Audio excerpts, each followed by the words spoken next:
Assalamualaikum warahmatullahi wabarakatuh. Salam sehat untuk mahasiswaku semua dan salam jumpa dengan saya Rani Rubianti yang akan memberikan sharing ilmu mengenai salah satu materi mikrobiologi. Nah, bahasan kali ini yang akan saya bahas adalah mengenai dasar-dasar mikrobiologi dan peranan mikroorganisme dalam kehidupan manusia. Nah, yang harus kita pelajari terlebih dahulu adalah dasar-dasar mikrobiologi. Ya, sebetulnya mikrobiologi ini sudah Anda kenal ya semenjak duduk di bangku SMA. Namun, di bangku perkuliahan ini kita akan membahas lebih lanjut dan lebih mendalam mengenai mikrobiologi. Tapi saya akan membahas kembali, mungkin ada yang menguap materinya sehingga harus ada yang dibahas sehingga nanti ketika kita memperdalam ilmu mikrobiologi ini dasarnya tidak terlupakan ya. Nah, jadi seperti yang kita tahu, mikrobiologi ini adalah merupakan ilmu yang mempelajari organisme yang terlalu kecil bila dilihat dengan kasat mata. Artinya apa? Mikrobiologi ini bisa kita lihat dengan bantuan kaca pembesar. Contohnya adalah bakteri, kemudian virus, fungi, protozoa, helmin, dan alga. Nah, itu adalah beberapa organisme yang termasuk dalam mikrobiologi. Dan mikroorganisme tersebut tidak bisa dilihat tanpa bantuan kaca pembesar ya, atau bisa kita menggunakan mikroskop. Nah, ini adalah gambar dari karakteristik mikroba ya. Kita lihat dari gambar ada sel prokariot dan sel eukariot. Nah, jadi sel prokariot dan sel eukariot ini ada dalam organisme multiseluler. Keduanya memang terdengar sama tapi sebenarnya itu berbeda ya. Jadi sel prokariot ini adalah sel yang berada dalam organisme sel tunggal atau uniseluler yang ukurannya adalah 0,1 sampai 5 mikrometer. Nah, sedangkan sel eukariot adalah sel yang berada dalam organisme multiseluler dan berukuran 1 sampai 100 mikrometer. Nah, kita lihat ya di sini dari keberadaan dinding selnya. Sel prokariot ini selalu memiliki dinding sel yang kaku dan terbuat dari peptidoglikan atau polisakarida. Sedangkan sel eukariot tidak memiliki dinding sel kecuali pada sel tumbuhan yang terbentuk dari polisakarida. Kemudian yang kedua, kita lihat dari keberadaan inti selnya ya. Sel eukariot memiliki inti sel, sedangkan prokariot tidak memiliki inti dan membran inti sel. Kemudian lihat dari jumlah kromosomnya. Jumlah kromosom pada sel prokariot hanya 1 dan disebut sebagai plasmid. Sedangkan pada sel eukariot jumlah kromosom ini lebih banyak tergantung pada spesiesnya. Keberadaan organel bermembran di antara keduanya ini pun berbeda ya. Jadi sel eukariot memiliki organel yang terikat pada membran dan memiliki fungsi spesifik, yaitu contohnya kita kenal dengan nama mitokondria, badan Golgi, kemudian retikulum endoplasma, dan lisosom pada sel hewan ataupun kloroplas pada sel tumbuhan. Dan sedangkan prokariot ini tidak memiliki organel yang terikat pada membran tersebut. Sedangkan menurut keberadaan ribosomnya, pada sel eukariot ini banyak dan ia pun kompleks ya, terikat oleh membran dan tersebar di dalam sitoplasma atau merekat pada membran inti. Sedangkan ribosom pada sel prokariot ini lebih sedikit ya, lebih kecil dan mengambang di seluruh sitoplasma. Dan untuk reproduksi selnya pun berbeda antara sel prokariot dengan sel eukariot. Nah, jadi memang kebanyakan organisme eukariot ini bereproduksi secara seksual, kecuali beberapa protista dan jamur secara seksual sehingga menghasilkan keturunan yang berbeda dari induknya dan lebih variatif. Itu adalah sel eukariot. Nah, sedangkan kalau sel prokariot ini berproduksinya secara aseksual dan menghasilkan keturunan yang sama persis dengan induknya. Ya, jadi Anda sudah bisa membedakan ya tentunya mana yang termasuk dalam sel prokariot dan mana yang termasuk dalam sel eukariotik. Dan sel eukariotik ini dia lebih kompleks dibandingkan dengan sel prokariot. Nah, sebetulnya apa saja sih cabang ilmu mikrobiologi? Oh, sangat banyak ya. Di sini kita dikenalkan berbagai cabang ilmu ya. Yang pertama adalah imunologi. Nah, imunologi ini merupakan suatu cabang ilmu yang mempelajari mengenai sistem imun, kemudian mengenai daya tahan tubuh dan berbagai gangguan spesifik yang diakibatkan oleh sistem imun. Kemudian yang kedua, kita lihat ada mikrobiologi kesehatan masyarakat dan epidemiologi. Nah, jadi epidemiologi ini adalah merupakan cabang ilmu yang mempelajari tentang pola penyebaran penyakit ya, biasanya pada suatu daerah atau kejadian yang berhubungan dengan kesehatan beserta faktor-faktor yang dapat mempengaruhi kejadian tersebut. Itu. Kemudian yang ketiga ada mikrobiologi makanan, produk, dan air ya. Tanpa kita sadari, makanan yang kita konsumsi sehari-hari merupakan produk dari hasil olahan mikrobiologi. Nah, di mana mikrobiologi pangan ya disebutnya itu adalah suatu studi terhadap mikroorganisme yang mendiami, yang membuat hingga yang merusak makanan. Nah, itu sering sekali kita temui dalam kehidupan sehari-hari. Nah, kemudian yang keempat, ada cabang ilmu bioteknologi. Bioteknologi ini cabang ilmu yang mempelajari biasanya tentang pemanfaatan mikrobiologi. Contohnya, bakteri, fungi, virus, dan lain-lain maupun produk dari makhluk hidup ya. Selain itu misalkan enzim ataupun alkohol dalam proses produksi untuk menghasilkan barang ataupun jasa ya. Kemudian yang terakhir adalah rekayasa genetik dan teknologi DNA rekombinan. Jadi rekayasa genetik ini sekarang mungkin sedang booming ya, dilakukan misalkan untuk beberapa ibu ya mungkin yang sudah tidak hamil untuk beberapa tahun dan melaksanakan rekayasa genetik ya. Contohnya adalah bayi tabung. Nah, jadi rekayasa genetik ini merupakan teknik untuk menghasilkan molekul DNA yang berisi gen baru yang diinginkan atau dikombinasi dengan gen-gen baru dan dapat dikatakan sebagai manipulasi organisme. Mungkin kalau Anda yang sering melihat ya mengenai teknologi masa depan, itu banyak sekali film-film yang mengedepankan mengenai rekayasa genetika ini. Nah, kemudian lanjut ya. Mengapa kita harus mempelajari tentang mikrobiologi? Karena mikrobiologi ini sangat penting ya. Yang pertama dalam bidang kesehatan, kemudian dalam bidang industri, dalam bidang pertanian, dan dalam bidang bioteknologi. Dan mikroba ini terlibat dalam produksi makanan dan aliran energi, kemudian dalam dekomposisi, dalam produksi makanan, obat, bahkan vaksin ya, yang sekarang sedang booming, kemudian bioremediasi dan penyebab penyakit. Jadi memang mikrobiologi ini sangat erat hubungannya dengan kehidupan kita sehari-hari, sehingga untuk mempelajarinya itu sangat baik untuk menambah pengetahuan kita. Apalagi seorang farmasi tidak akan terlepas dengan yang namanya dunia kesehatan ya. Nah, ternyata kita lihat ya, jumlah infeksi yang disebabkan oleh berbagai mikroba ini sangat banyak sekali ya. Dan persentase terbesar ini dilihat dari penyakit infeksi pernapasan ya, dan hampir 2000 mikroba yang berbeda ini menyebabkan penyakit ya.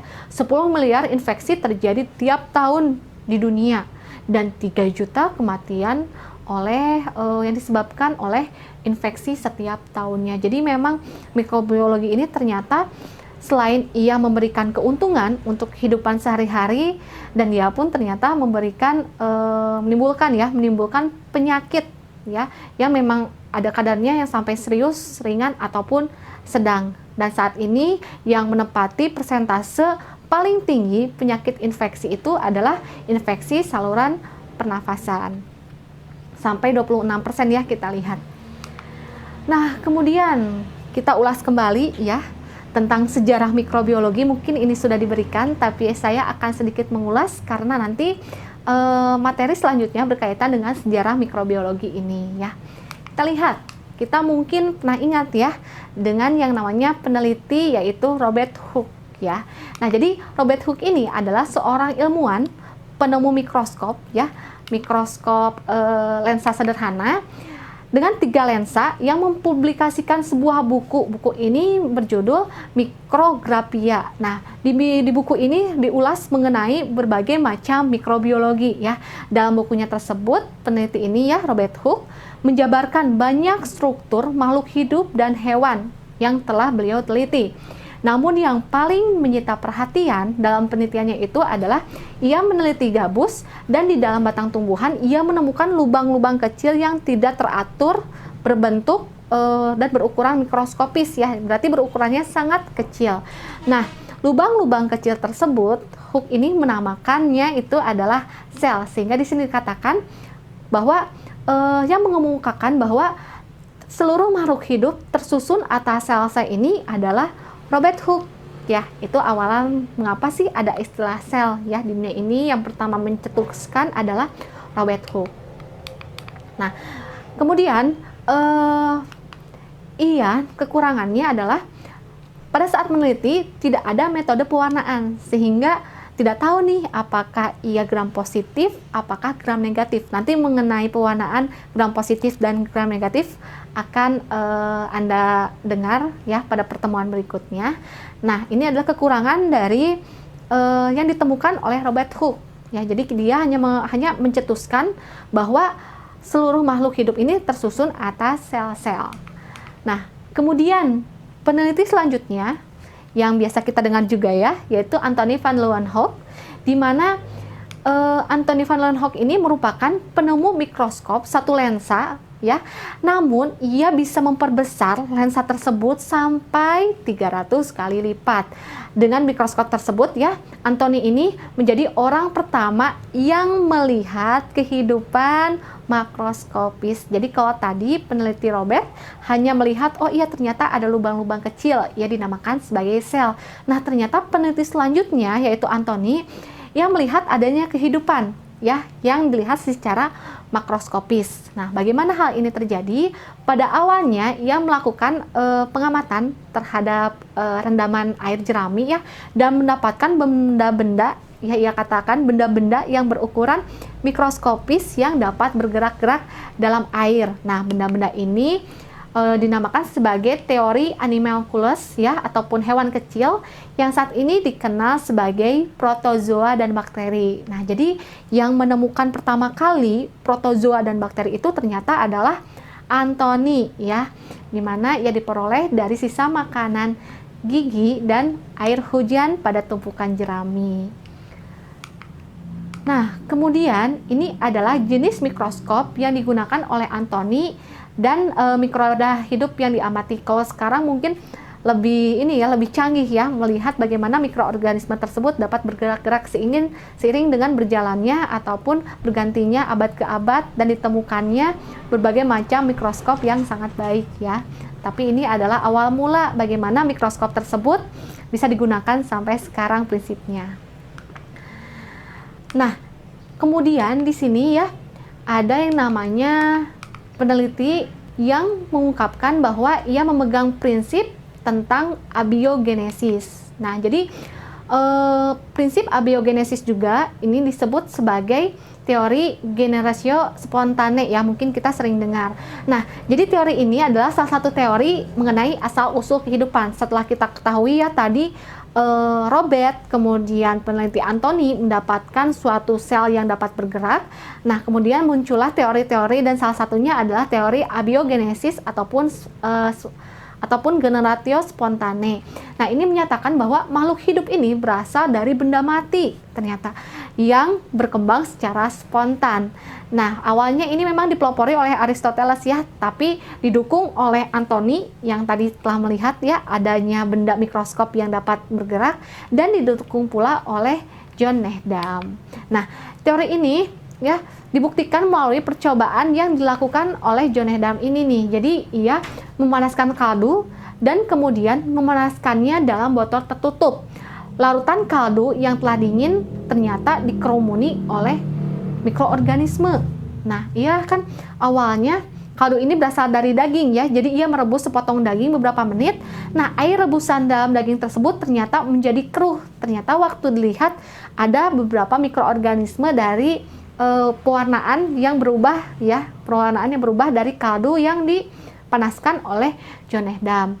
Nah, warna keruh tersebut disebabkan oleh adanya mikroorganisme, sehingga disimpulkan bahwa makhluk hidup dalam hal ini berasal dari organisme yang mati, dan ia menyimpulkan ternyata jasad renik ini berasal dari media nutrien, dan kita tahu bahwa media nutrien ini merupakan benda mati ya, ataupun media yang memang benda mati, bukan benda hidup gitu.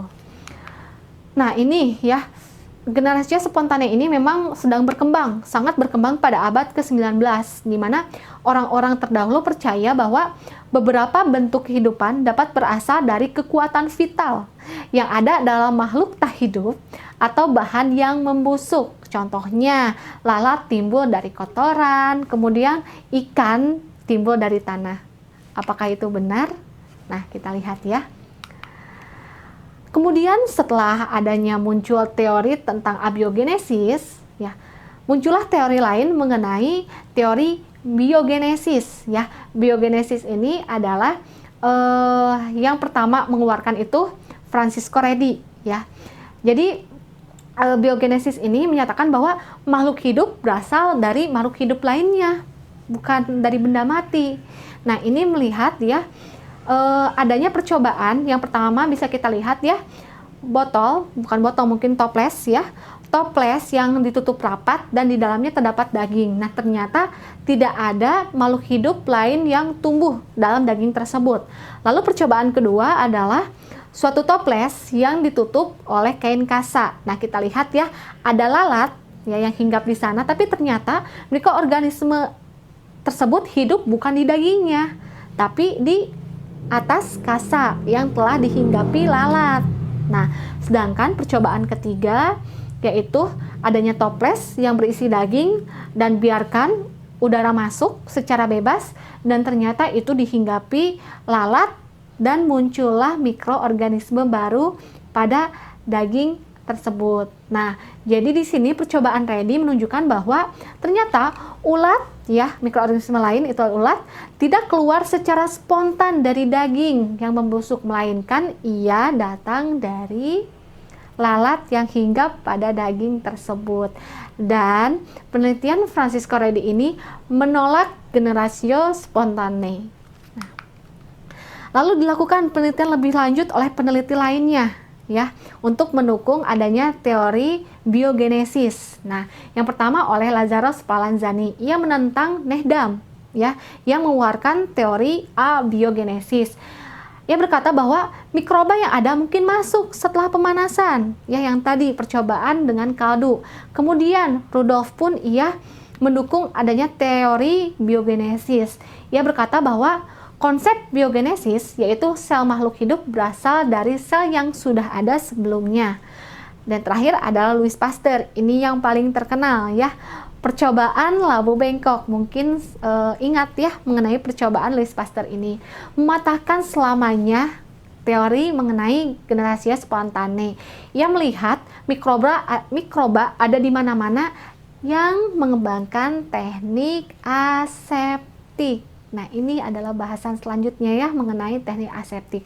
Nah, sebelumnya kita lihat tentang percobaan Pasteur ya, yang membatalkan generasi spontane. Jadi, Pasteur ini memasukkan kaldu pada labu ya, berleher panjang dan bengkok ya.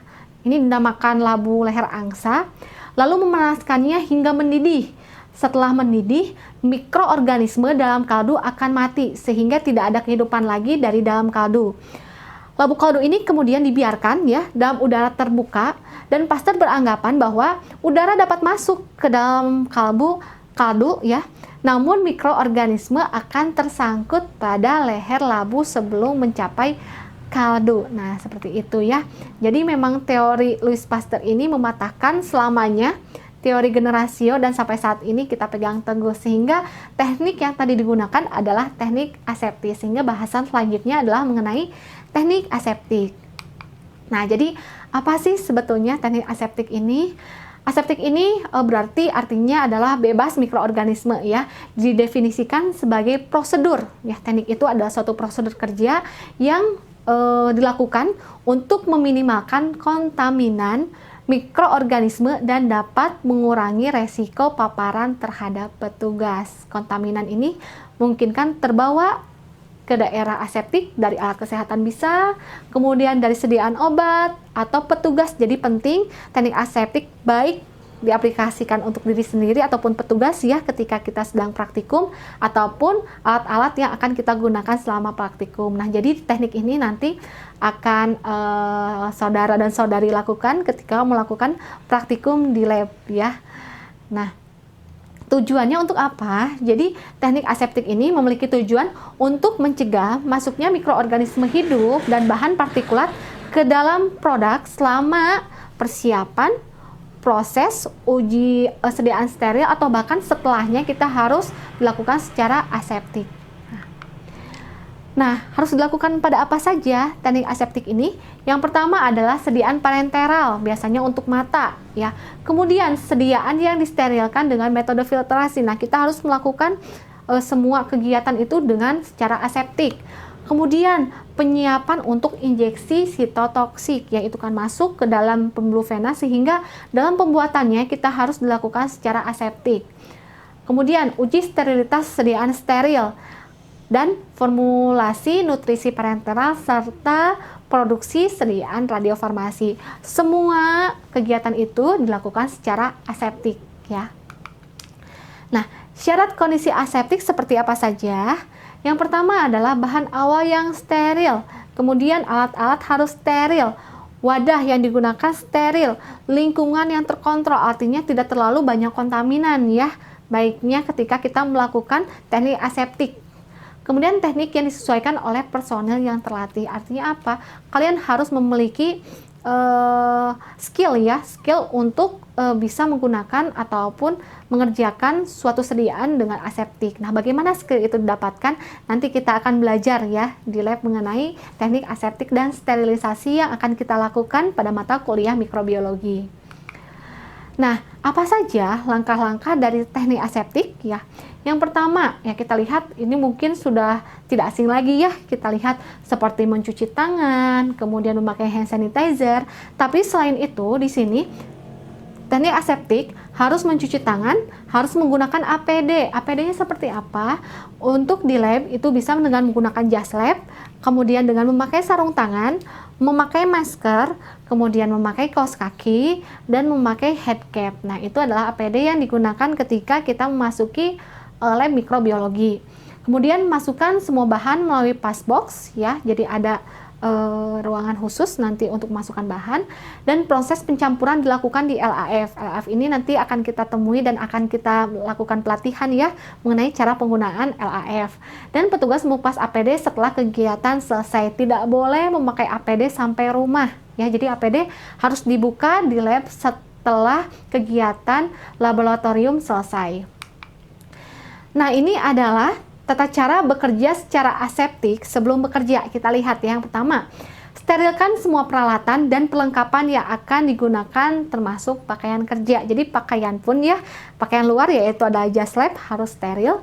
Kemudian setelah disterilkan, peralatan dimasukkan ke dalam pass box untuk kemudian dimasukkan ke dalam LAF.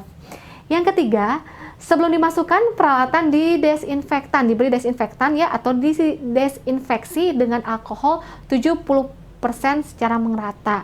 Mengapa tidak 90%, 70% cukup untuk dilakukan proses desinfeksi ya. Kemudian pengaturan penempatan wadah alat dilakukan dengan memperhatikan efektivitas kontak aliran udara steril dengan benda-benda tersebut. Jadi jangan sampai kita menyimpan alat-alat itu terlalu jauh dari tempat steril. Jangan sampai ya nanti adanya kontak ya antara udara dengan bahan yang sudah steril itu sebisa mungkin diminimalkan. Dan terakhir ada periksa kelengkapan peralatan yang digunakan, jumlah dan jenisnya. Sebelum melakukan kegiatan di lab, Anda diwajibkan untuk melis alat-alat apa saja yang diperlukan. Jangan sampai kita terlalu banyak bergerak, terlalu banyak moving sehingga pakaian dan alat-alat yang sudah kita sterilkan nanti muncul kontaminan, sehingga nanti ketika kita melakukan proses di laboratorium hasilnya akan banyak sekali kontaminan. Jangan seperti itu ya. Jadi semua bahan-bahan dan alat sudah ada di sekitar kita sehingga tidak terlalu banyak moving. Kemudian yang kedua adalah bekerja secara aseptik untuk penyiapan LAF ya. LAF itu adalah Laminar Air Flow Cabinet. Nah, ini bisa kita lihat adalah contoh gambar dari LAF. Nah, yang pertama nyalakan AC ruangan dan nyalakan lampu LAF. Kemudian desinfeksi lantai dan dinding kaca LAF dengan alkohol 70% atau bisa dengan yang lainnya. Lalu masukkan pembakar spiritus ya, pasti sudah kenal dengan spiritus, dan nyalakan blower LAF. Ketika tangan kita sudah ada di dalam LAF, sebisa mungkin kurangilah atau minimalkanlah keluar masuk tangan ke ruangan LAF ya, ke kabinet LAF seperti itu.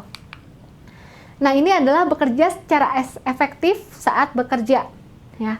Yang pertama adalah wajib desinfeksi tangan dengan alkohol 70% meskipun kita telah menggunakan sarung tangan. Jadi memakai sarung tangan baru kita desinfeksi dengan alkohol.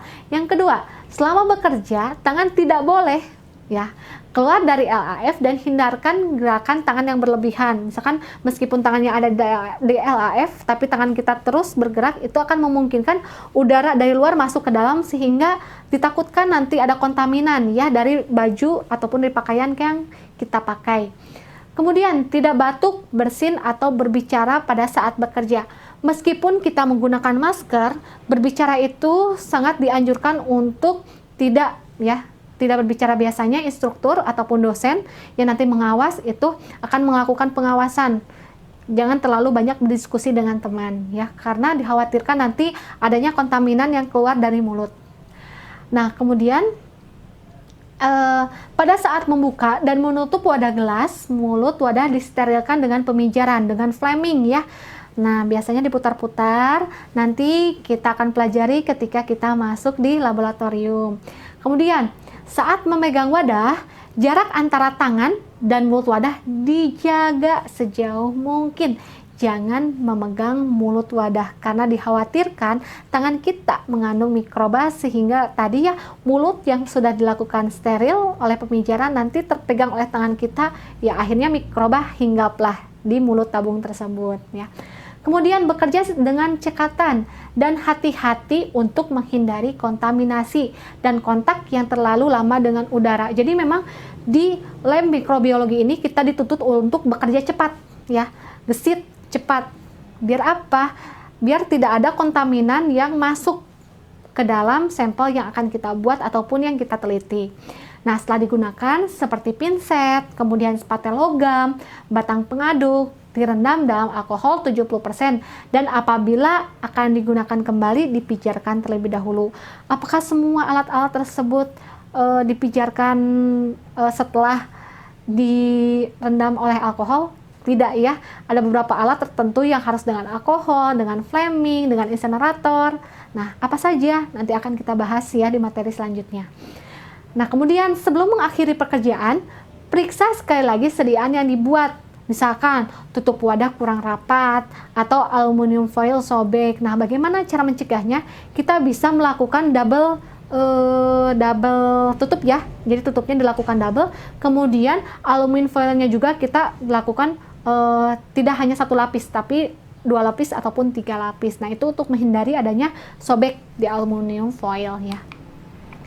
Kemudian bekerja secara aseptik setelah bekerja ya. Ini gambarnya hore, berarti proses praktek sudah selesai ya, biasanya mahasiswa senang. Nah, keluarkan semua peralatan, kemudian bersihkan lantai dan dinding LAF kembali ya dengan alkohol 70%. Kemudian matikan blower, matikan lampu, dan matikan AC ruangan. Pastikan itu dilakukan selama melakukan praktek mikrobiologi di lab. Nah, setelah kita mempelajari tentang teknik aseptik, kita mempelajari tentang sterilisasi ya. Apa sih itu sterilisasi?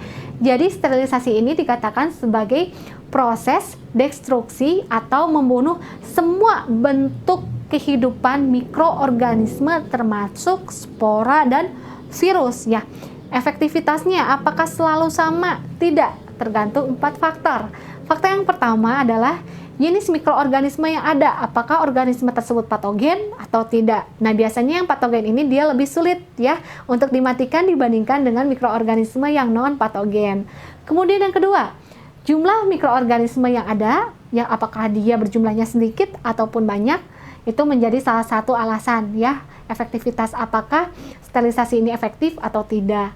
Kemudian yang ketiga, jumlah dan jenis materi organik yang melindungi mikroorganisme, apakah ia memiliki kapsul ataupun tidak. Biasanya yang memiliki kapsul ini dia kurang rentan ya bila disterilisasi, seperti itu. Kemudian yang keempat adalah jumlah retakan dan celah alat. Semakin dalam celah alat, semakin memungkinkan nanti adanya mikroorganisme sehingga proses sterilisasi tidak bisa berjalan secara optimal. Nah, itu adalah faktor yang mempengaruhi efektivitas dari sterilisasi. Nah, kita kenal metode sterilisasi ini ada dua. Yang pertama adalah metode fisika ataupun metode fisis, dan yang kedua ini adalah metode kimia. Nah, ini beberapa contoh dari metode fisis ya. Yang pertama adalah dengan cara panas, cara radiasi, filtrasi, dan bisa menggunakan cairan ataupun gas ya. Di sini secara panas terbagi menjadi pemanasan basah dan pemanasan kering. Contoh pemanasan basah adalah pasteurisasi, perebusan, dan autoklaf.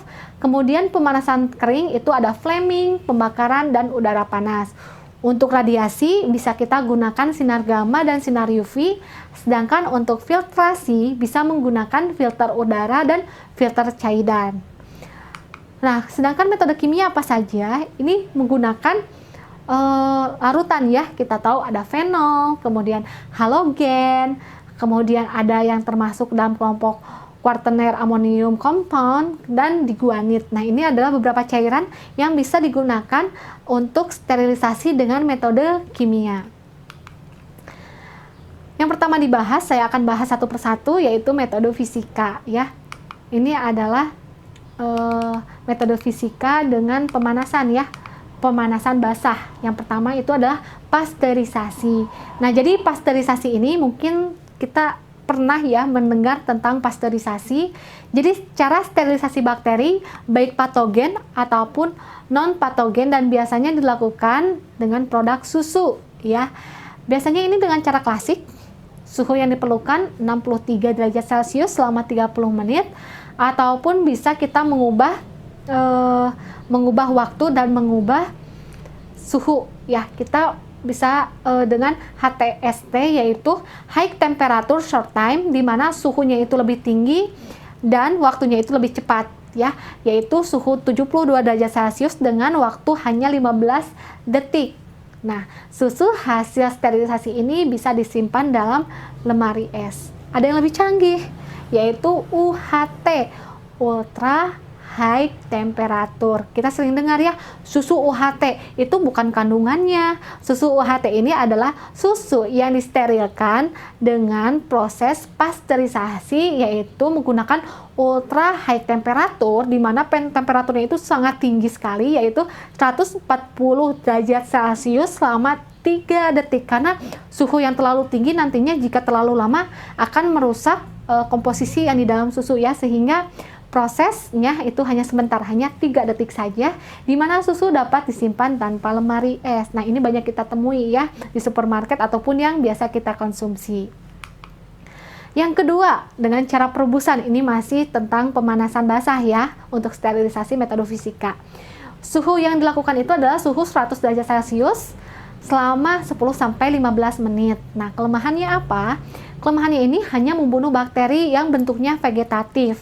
Spora tidak dapat terbunuh, virus tidak dapat terbunuh. Jika ingin mematikan spora, maka perlu ditambahkan 2% sodium karbonat. Contohnya apa? Yang bisa dilakukan sterilisasi dengan proses perebusan ini, yaitu alat-alat kedokteran yang konvensional, terus makanan dan minuman ya. Biasanya misalkan kita untuk mensterilkan buah-buahan, kemudian sayur-sayuran, itu bisa dengan perebusan. Ataupun bagi ibu ya yang memiliki bayi, itu bisa mensterilkan botol dengan proses perebusan. Nah, kemudian yang ketiga itu adalah autoklaf. Autoklaf ini adalah uap air ya, ia memanfaatkan tekanan ya 1,5 atmosfer dengan suhunya 121 derajat Celcius selama 15 menit. Tujuannya untuk apa? Untuk membunuh bakteri dan spora, karena kita tahu ya, kalau tadi pasteurisasi itu untuk produk susu, kemudian pemanasan dengan perebusan itu ia tidak bisa mematikan spora. Nah, ternyata Autoklaf ini ia bisa membunuh bakteri dan spora. Kegunaannya bisa untuk media mikrobiologi, kemudian pakaian, instrumen, alat intravena, larutan, alat suntik, sepata, itu bisa dilakukan sterilisasi dengan autoklaf. Nah, ini adalah pemanasan kering. Nah, tadi saya sempat berbicara tentang flaming ya. Flame itu kan berarti pijar. Nah, flaming itu kita lihat aja, oh iya ternyata ada api yang memijar. Nah, ini alatnya sangat kecil dan biasa kita lihat ya mungkin pada mata kuliah mikrobiologi tentunya, tapi kalau di SMA itu di pelajaran biologi ya, lebih kita kenal dengan namanya spiritus. Nah, kegunaannya itu ada skalpel, kemudian pinset, dan mulut tabung kita bisa sterilisasi dengan menggunakan spiritus ini. Kemudian dengan pembakaran atau dengan insenerator. Nah, jadi cara ini 100% efektif tetapi memiliki keterbatasan. Kita lihat alatnya yang sangat besar dan apinya yang cukup besar sehingga diperlukan tenaga ahli tertentu untuk dapat mengoperasikan insenerator ini. Biasanya insenerator ini ada di rumah sakit ya untuk mensterilkan ataupun untuk membakar sampah-sampah medis ya. Kegunaannya ini tadi mensterilkan ose, tapi kita di lab ose cukup dengan flaming, kemudian membakar bangkai binatang percobaan ya, karena memang di rumah sakit pun ada bidang untuk penelitian. Jadi memang banyak sekali hewan uji yang digunakan sehingga bangkainya bisa disterilkan dengan proses insenerator. Lalu yang ketiga adalah sampah medis ya, yang dibakar dengan insenerator. Nah, kita tahu ya di rumah sakit banyak sekali sampah medis sehingga perlu sterilisasi yaitu dengan insenerator. Nah, selanjutnya adalah dengan udara panas atau kita kenal dengan oven. Apakah sama dengan oven yang ada di rumah? Berbeda ya, lebih aman dan memang suhunya lebih terkendali, kemudian tutupnya ini sangat tertutup rapat. Jadi berbeda dengan oven yang ada di rumah. Gimana untuk sterilisasi ini? Menggunakan suhu 160 derajat sampai 180 derajat Celcius selama 1 jam. Nah, di mana caranya ini dengan memanaskan udara dalam oven dengan listrik ataupun gas. Nah, kegunaannya alat-alat dari gelas seperti Petri dish, kemudian pipet, tabung reaksi, Erlenmeyer, alat suntik, perban itu digunakan oven. Bukan tadi Erlenmeyer tabungnya, mulut tabung menggunakan flaming. Nah, itu dilakukan 2 kali ya. Ketika nanti sudah dimasukkan ke oven, dikeluarkan, dan ketika akan digunakan lagi, kita harus membakar mulut tabung dengan flaming. Jadi 2 kali proses sterilisasinya seperti itu ya. Mungkin kita masih agak belum terbayang ya bagaimana, tapi nanti kita akan lakukan di lab ya. Nah, kemudian secara radiasi, yang pertama adalah radiasi sinar gamma. Nah, jadi ia menggunakan panjang gelombang kurang dari 1 nanometer dan daya penetrasinya ini sangat tinggi. Bahkan bakteri vegetatif dan spora ini akan terbunuh oleh radiasi sinar gamma ya.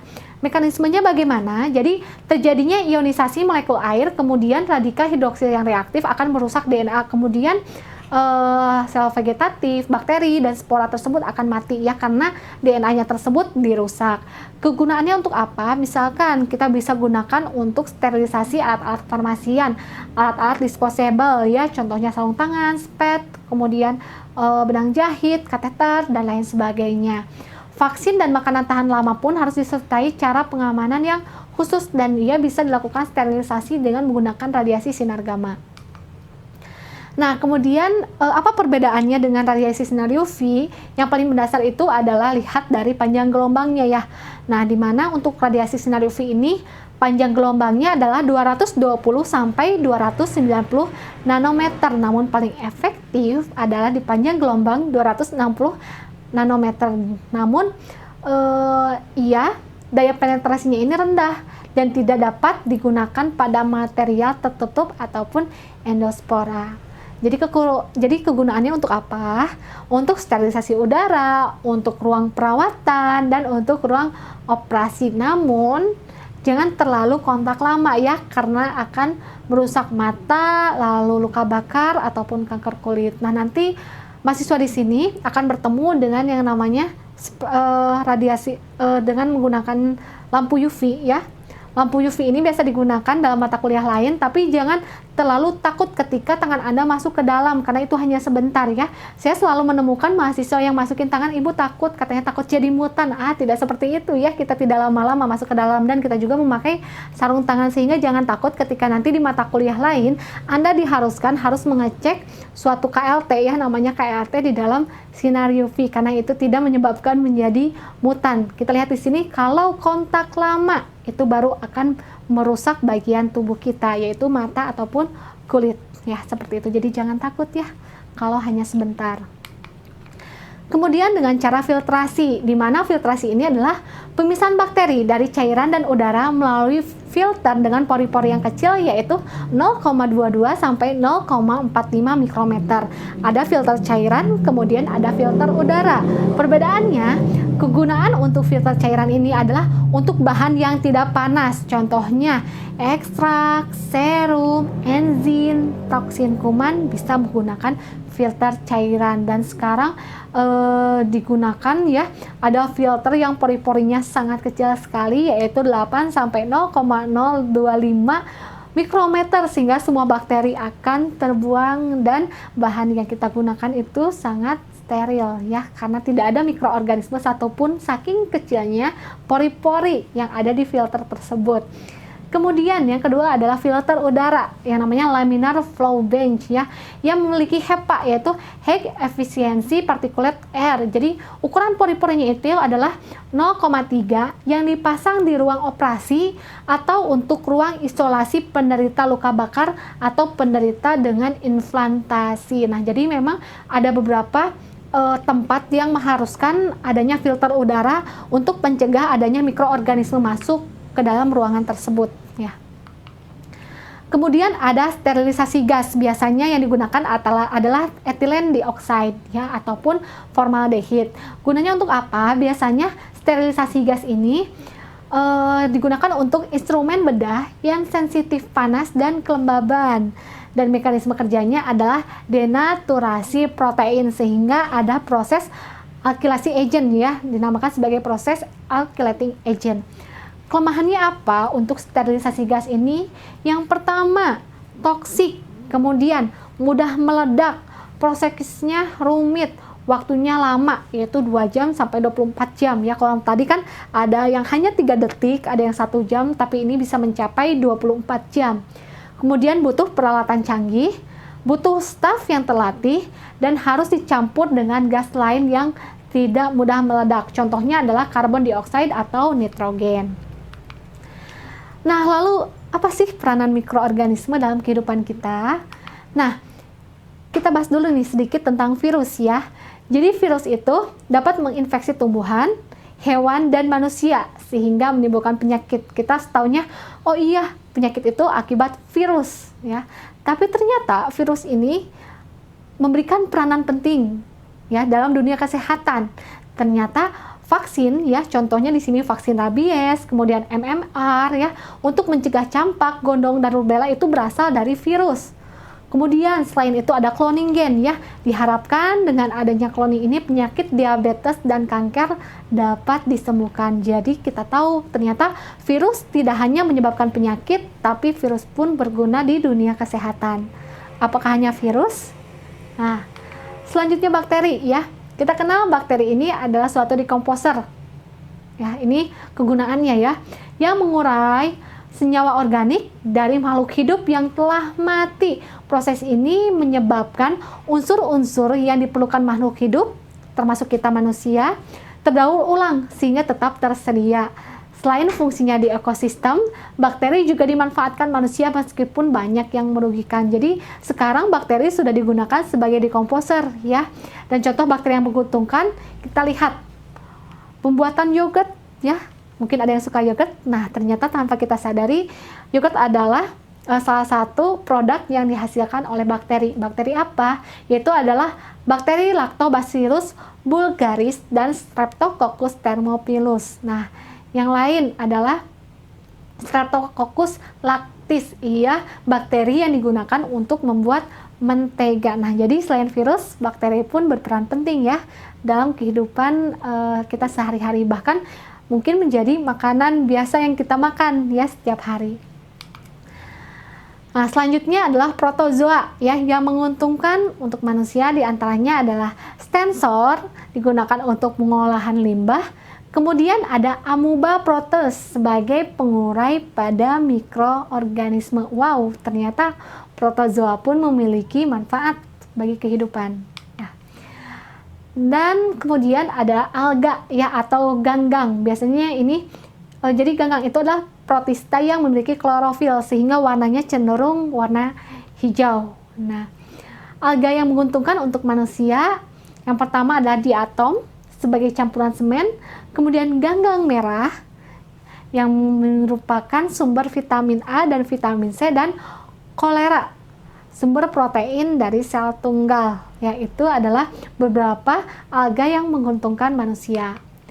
Kemudian adapun protista yang menyerupai jamur yang menguntungkan adalah Fusarium polycephalum, merupakan dekomposer yang penting di hutan karena membantu mengurai senyawa-senyawa tumbuhan mati yang diperlukan oleh makhluk hidup lainnya. Kemudian fungi. Nah, fungi kita lihat ya, yang menguntungkan manusia itu sangat banyak. Kita mengenal adanya tempe, tape, oncom. Ketiganya itu merupakan produk dari mikroorganisme. Tape ini dibuat dari fungi ya, funginya itu adalah Rhizopus oryzae, kemudian tape dari Mucor javanicus, kemudian oncom dari Neurospora crassa. Nah, itu adalah beberapa pangan yang biasa kita makan ataupun sehari-hari kita konsumsi yang berasal dari fungi. Nah, berikut ini ya, jika Anda ingin mengurai lebih lanjut mengenai materi ini, bisa dibaca daftar pustaka yang saya gunakan dalam pembuatan materi ini. Nah, jadi mikroorganisme ini sangat banyak sekali peranannya dalam kehidupan sehari-hari. Anda perlu menggali apa saja sih peranan mikroorganisme di dunia pangan dan di dunia kesehatan sebagai salah satu calon tenaga teknis kefarmasian ya. Cukup sekian materi yang saya sampaikan. Semoga materi ini bermanfaat untuk kita semua dan jangan sampai melupakan materi yang sudah didapatkan sebelumnya. Ya, terima kasih atas perhatiannya. Sampai bertemu pada materi selanjutnya. Wassalamualaikum warahmatullahi wabarakatuh.